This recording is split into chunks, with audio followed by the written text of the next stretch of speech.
Hear ye, read all about it. Come get today's paper. It's evil! Don't touch it!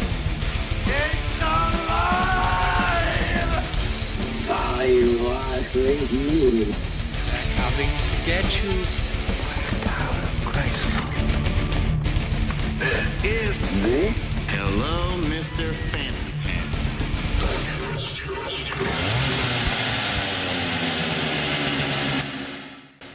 Alas, fellatio, I knew him well.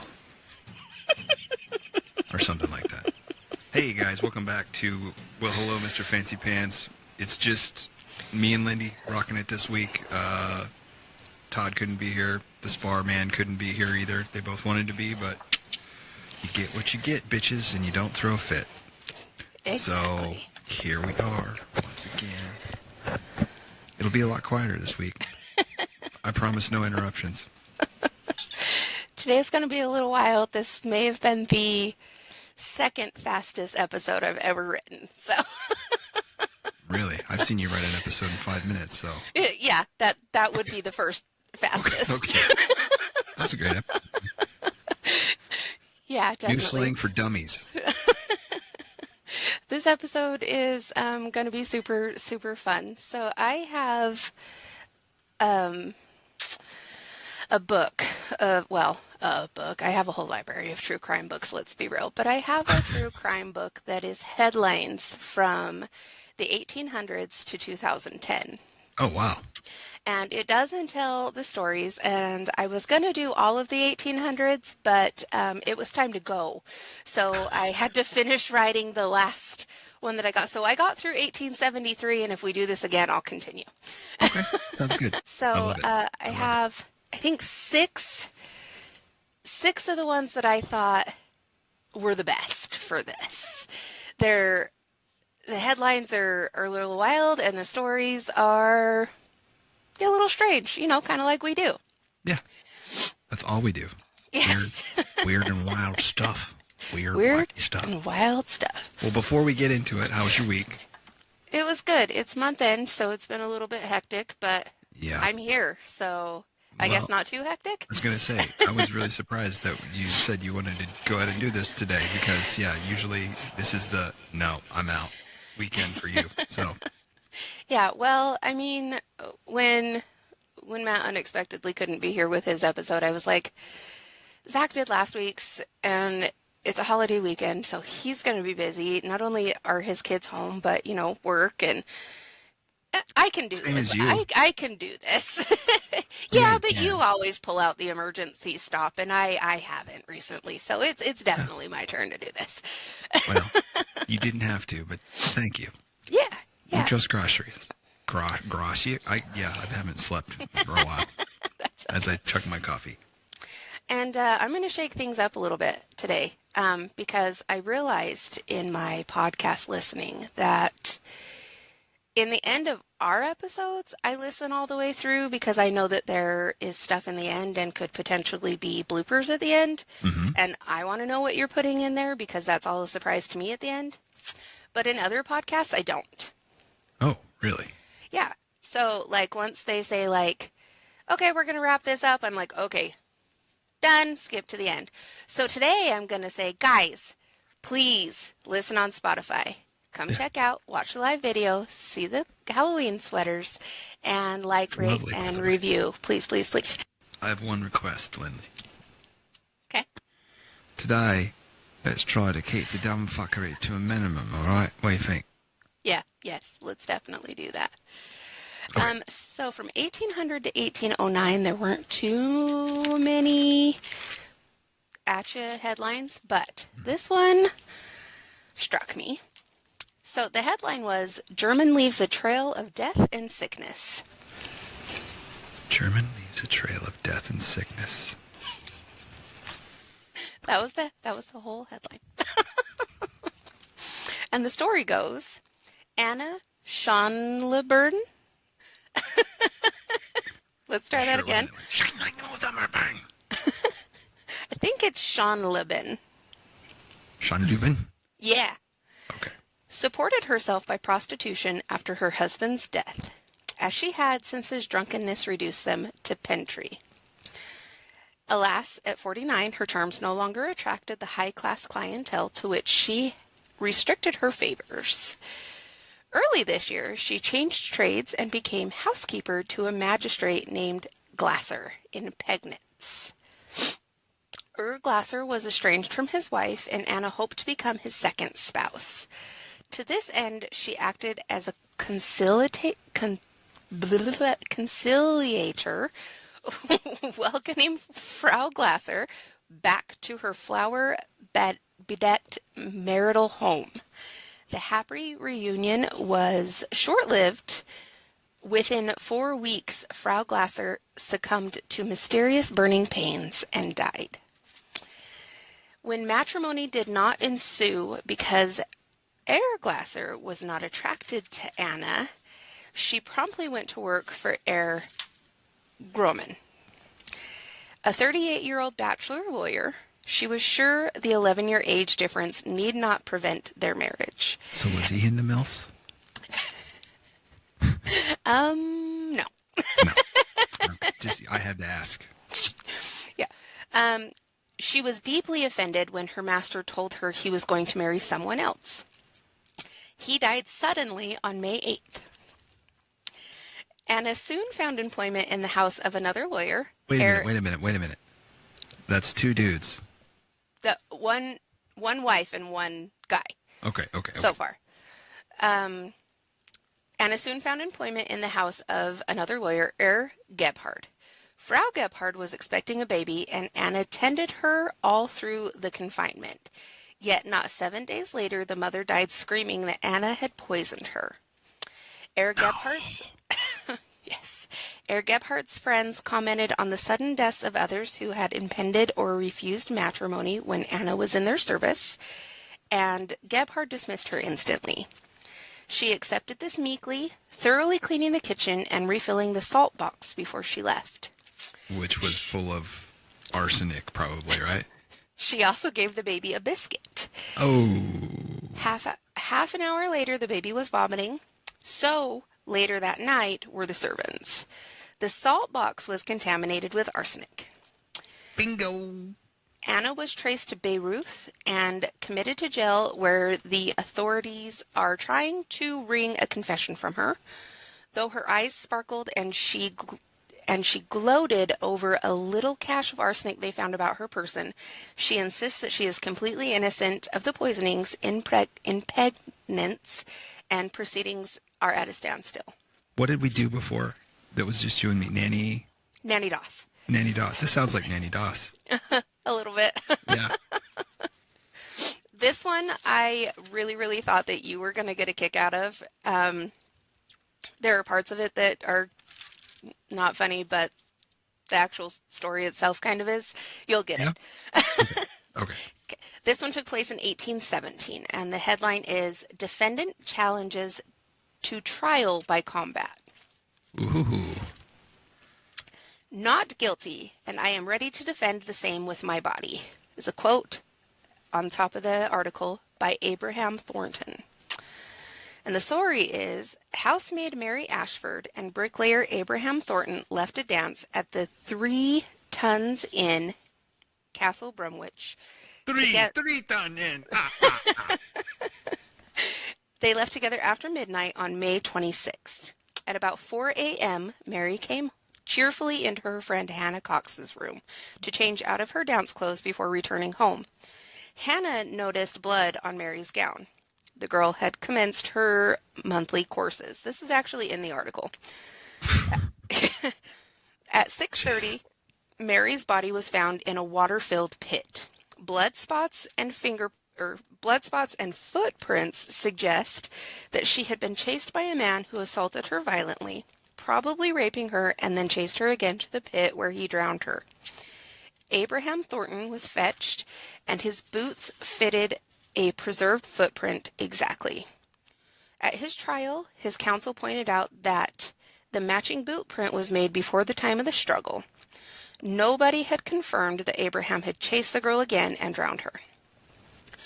Abraham did not deny enjoying sexual connection with her, which he said it was her desire as much as his. The rupture So she was asking for it. basically, yeah. The rupture of her virgin hymen, coupled with her menstrual flow causing the blood spots. Again, this is really in the article. The jury acquitted him. Mary's brother William, however, discovered a statute of Henry VII by which he could reopen proceedings with a private prosecution within a year and a day. So he did so, only to be astonished when Thornton exploited the other half of the statute and threw a glove on the floor of the court while declaiming, "Not guilty, and I am ready to defend the same with my body." For by the same unrepealed statute, he could demand trial by combat, meaning that he and Ashford would be armed with staves and held in an enclosed ring to batter each other until Thornton yielded to be hanged on the spot, or Ashford died, or daylight failed, at which point Thornton would be acquitted again. What the fuck? Thornton's point This of is law. like, I demand trial by combat. Thornton's point of law was as valid, if obsolete, as Ashford's. The private prosecution was hastily withdrawn as a consequence of this stalemate. It now falls to Parliament to expunge this absurd, though interesting antiquity from the statute book forever. What a fucked up. That's fucked up. The next one, yeah, just trial by combat, like, have at you. Trial by combat. Choose your weapon. Double spoons. Sir, I bite my thumb at you. I fart in your general direction. This next one made me laugh so hard. It's great. Awesome. This one was from 1861, and the headline is, "Bricktop kills her man, ignores his ball and chain." What? Wait for it. This one's really good. Okay. And the story goes, Mary Bricktop Jackson, the worst woman in New Orleans, has gone to prison for murder again. This 25-year-old strumpet, and I have no idea what a strumpet is. Let me look it up. Look it up. Keep going. Okay. Nicknamed for her red hair, entered prostitution when she was 13. She was evicted from New Orleans' notorious brothels for terrorizing other girls. She clubbed a man to death in 1856 for calling her a whore. She killed another the following year, arguing over the conclusion to a scientific dispute the two had as to which way he would fall if she stabbed his tall frame from the front. Strumpet is a red-throated bird, Oh. which makes sense. She was right. He fell forward. In 1859, Bricktop and two other women knifed a man who objected to their foul language. In her short prison term for that offense, Bricktop encountered She John killed a dude because she didn't. swearing. That's it, huh? That's all it takes? Mm-hmm. Well, you don't like me saying fuck. Well, I'm going to fuck you up then, huh? Like, that's it? Basically. That's fucking up. That's fucked up. In her short prison term for that offense, Bricktop encountered John Miller, temporarily serving as a jailer. Usually, on the other side of the law, Miller had lost an arm and replaced it with an iron ball and chain attached to his stump. It constituted a horrifying weapon. Oh, there's so many ways I could go with this. I don't even know where to go. The pair worked the old trick known in the 18th century as buttock and twang. Harlot Bricktop picked up... You sure that wasn't twig and berries?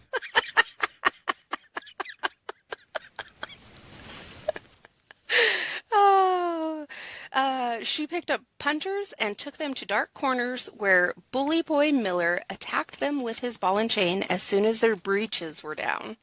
What the fuck? This is a really weird visual I'm getting in my head of watching this dude with a Whoop, whoop, whoop. metal. Yeah. But This seems like a really bad horror movie that Spar has seen and wants to tell us about. Yeah. This is fucked up. This year, Miller took a whip to Bricktop to give her a thrashing. It was a mistake. Bricktop flogged him. She started by dragging him around the room by his own ball and chain. She bit his hand when he pulled the knife, then used the weapon to kill him. Oh, wow. I would say don't mess with that bitch.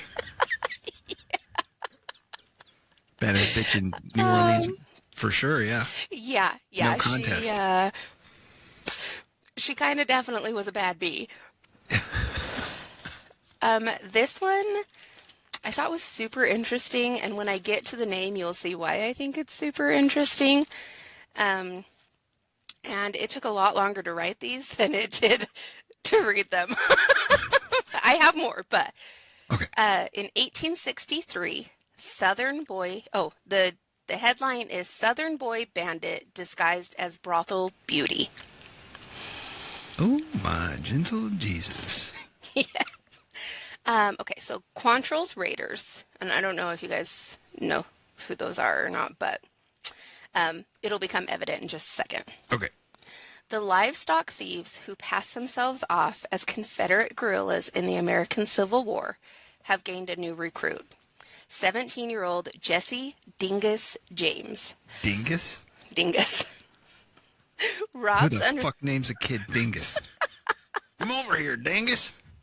So in the article, Dingus is in quotation marks, so I don't know if it's a nickname or if it's like, yeah. Jesse robs under the direction of Bloody Bill Anderson, a ruffian who kills all his prisoners. Anderson and Jesse dreamed up a new version of the Trojan horse recently. Knowing that a house of ill fame 4 miles outside Independence, Kansas, entertains Union soldiers, young James dressed up in a gingham dress and beribboned pink bonnet, mounted his horse side saddle, and took his fresh, pretty young face to the brothel. He persuaded the madam that he was a saucy country girl whose strict parents would not let her have beau or romp with the boys, and claimed that she and 12 of her friends all wanted to come in and play with the soldiers that night. The old bod, delighted at the prospect of fresh faces for establishment, sent word to the soldiery. As a result, sorry guys, I wrote this really fast, so Can you read your own writing, can you? I'm having a hard time reading my own writing. As a result, James and a dozen armed raiders found a dozen unbraced and unprepared northerners in the brothel parlor when James's dulcet lady's voice secured them admission. Young James's colleagues would have robbed the soldiers and let them go. The vicious pseudo-harlot, however, insisted that all their throats were cut. We cannot imagine that such a malign Miss Nancy will make much impression as a criminal once this dreadful war ceases to camouflage his villainy. Well, I do declare. What does any of this have to do with gay porn? Had to do it. Sorry. This takes me back to when we were thinking of commercials for Bonnie and Clyde, and I was like, maybe she's born with it. Maybe it's Nancy.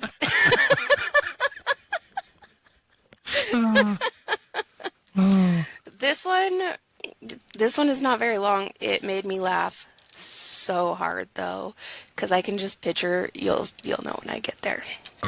Okay. The headline is Much Loved Creole Prostitute Murdered. There's a lot of like Louisiana shit going on here. Yes. And the story, Virginia City, Nevada has lost its favorite madam. The beautiful Creole Julia Bullitt came to Nevada aged 27 in 1859. She entertained minors on her floor before her shack was completed and rapidly became the most popular game in town. Soon, she employed 6 girl assistants. Within a few years, she opened an elegant house of ill fame with fresh flowers brought in daily and imported French wines. As an honorary member of the city fire company, she led the annual 4th of July parade from a fire truck. You don't often see a madam riding on a fire truck in a parade. celebrated in any way? Yeah. That's my hoe. Yay. During the Show me them boobies.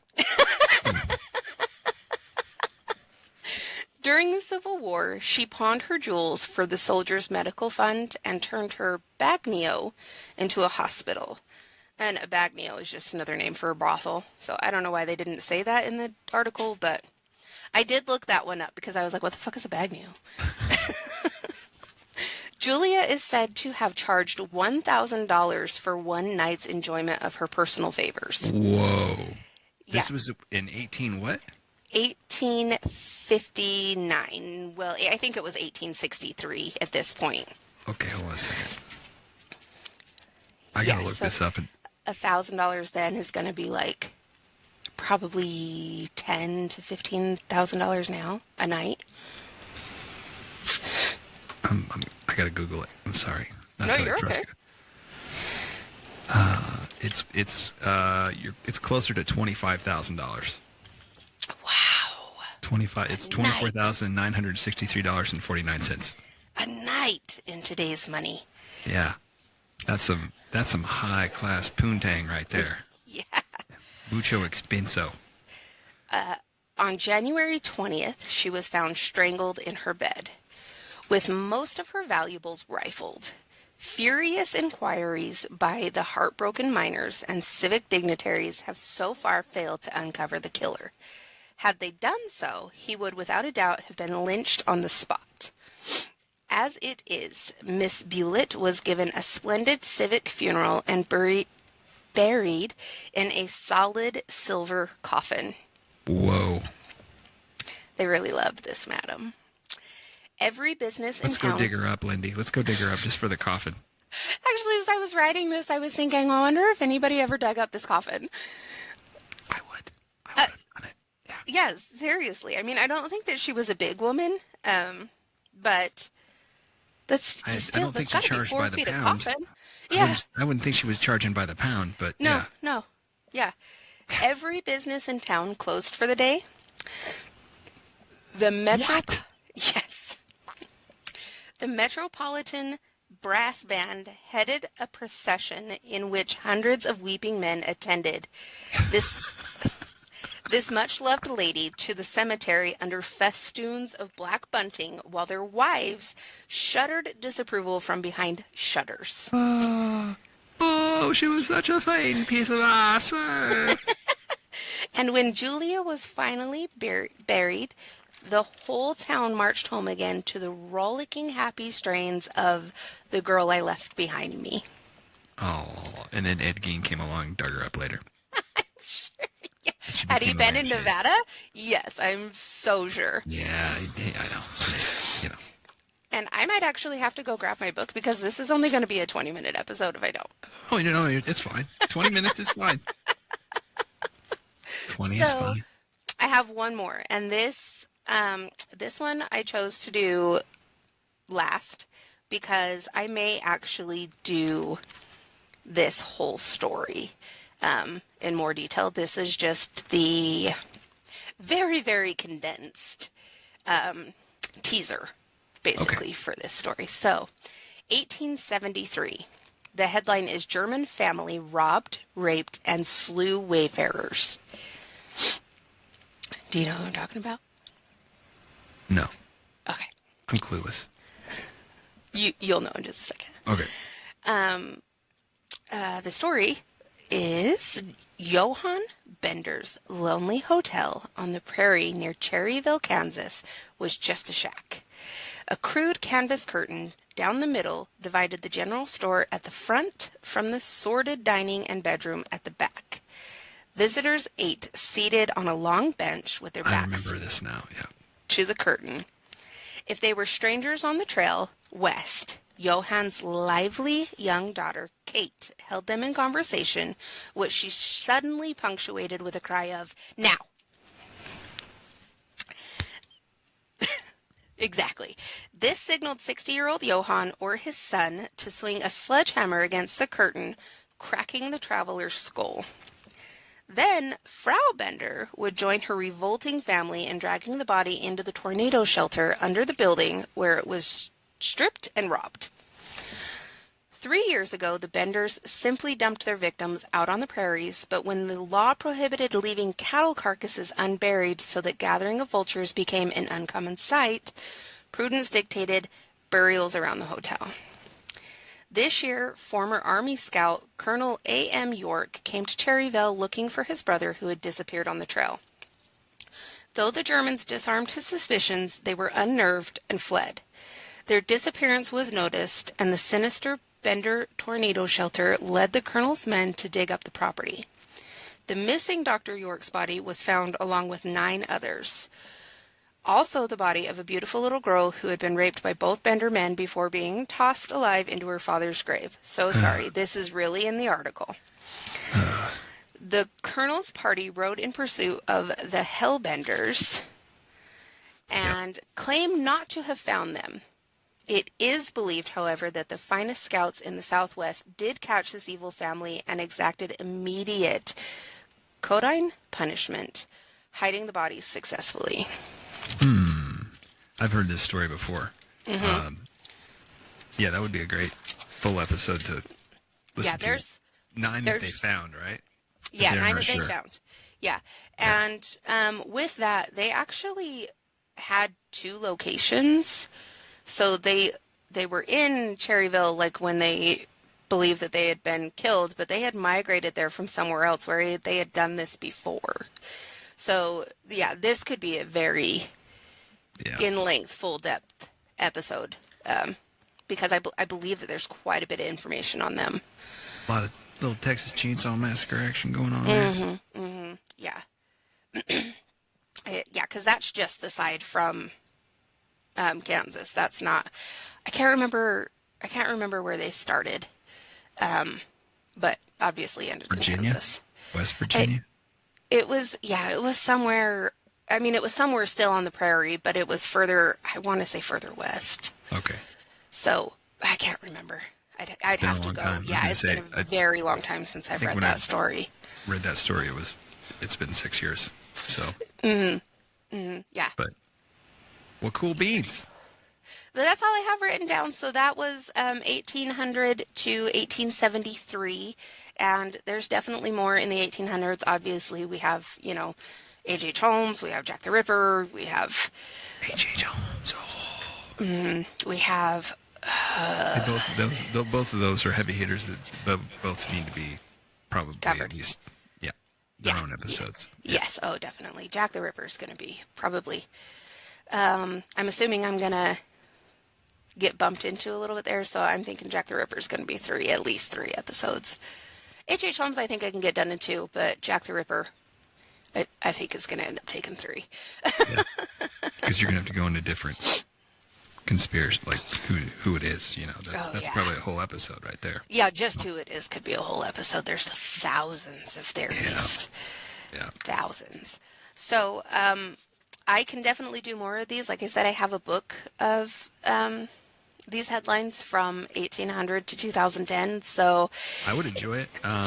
Guys, let us know what you think. Just hit us up on Spotify. Send us an email at hmfppod@gmail.com. Let us know if you want some more. yes, they were. Because They I were want some actually more. really fun. And I would have just read it straight from the book, but the problem is that they're old newspaper articles, so the clippings are like this big. This big, and you're like, I'm trying to magnifying glass all of this and write it down in legible handwriting. There's 1800s. There's also Lizzie Borden. oh, God. Yeah, and then like the death of Doc Holliday, the death of Jesse James, shootout of the OK Corral, Billy the Kid. So there's a ton more just in the last 25 years. Sorry, let me do math. Yeah. Of the 1800s, let alone 2000. I don't say, you got another 100 years to go. Oh yeah, easily. And we can do. I mean, I definitely thought that was going to take a lot more time to get through than it Well, did. But I told you I wasn't going to interrupt you. yeah. So- So I'm trying to be a good little boy over here. So that's what I have today. Well, it was awesome. Thank you. Thank you. Yes. Muchos gracias. If Matt were here, he'd tell you to like, rate, and review the podcast again. 4 stars, 5 stars, 8 million stars. 5 stars. Anyway. Guys, thanks for hanging out. I know this is a shorter one, but It's a kinda holiday like them weekend. shorter Let's go sometimes. party. yeah. Or nap. I'm going to go for the nap, I think. Yep. I'm So- going to go for food. All right, you go for Chinese. I'm going to go to bed. Perfect. All right, guys, we will see you next week. Until then, I'm Zach, Lindy, and we will see you next Tuesday. Later. bye. It's evil! Don't touch it! I was with you. They're coming to get you. God of Christ. This is Eh? Hello, Mr. Fancy Pants.